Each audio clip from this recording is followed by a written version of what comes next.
Breaking చూస్తున్నాం. శాసనసభ ఎన్నికల్లో పోటీ చేసేందుకు 2 విడతల్లో 100 నియోజకవర్గాలకు అభ్యర్థులు ప్రకటించిన కాంగ్రెస్ మిగిలిన 19 స్థానాలకు అభ్యర్థుల ఎంపిక ప్రక్రియ కొలిక్కి వచ్చినట్లు తెలుస్తోంది.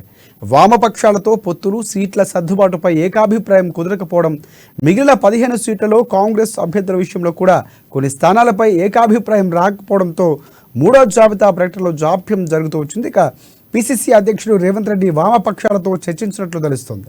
సిపిఎం, సిపిఐలకు ఒక్కో టికెట్, ఒక ఎమ్మెల్సీ ఇచ్చేటట్లు కూడా ఒప్పందం కుదిరినట్లు సమాచారం అందుతుంది. కానీ వామపక్షాలు మాత్రం ఈ విషయాన్ని నిర్ధారించడం లేదు.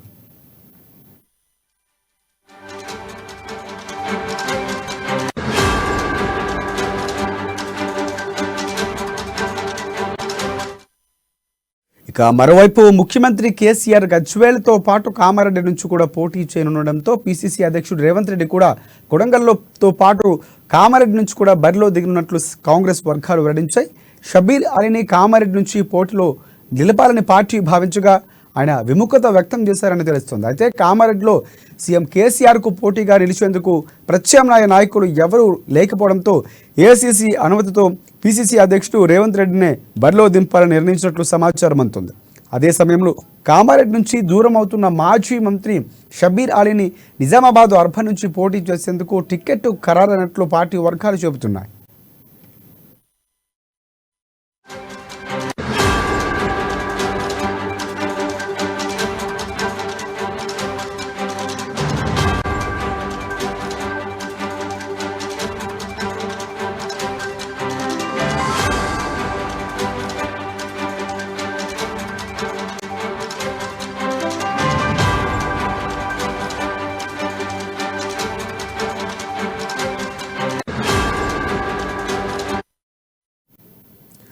బ్రేకింగ్ చూస్తున్నాం. శాసనసభ ఎన్నికల్లో పోటీ చేసేందుకు 2 విడతల్లో 100 నియోజకవర్గాలకు అభ్యర్థులు ప్రకటించిన కాంగ్రెస్ మిగిలిన 19 స్థానాలకు అభ్యర్థుల ఎంపిక ప్రక్రియ కొలిక్కి వచ్చినట్లు తెలుస్తోంది.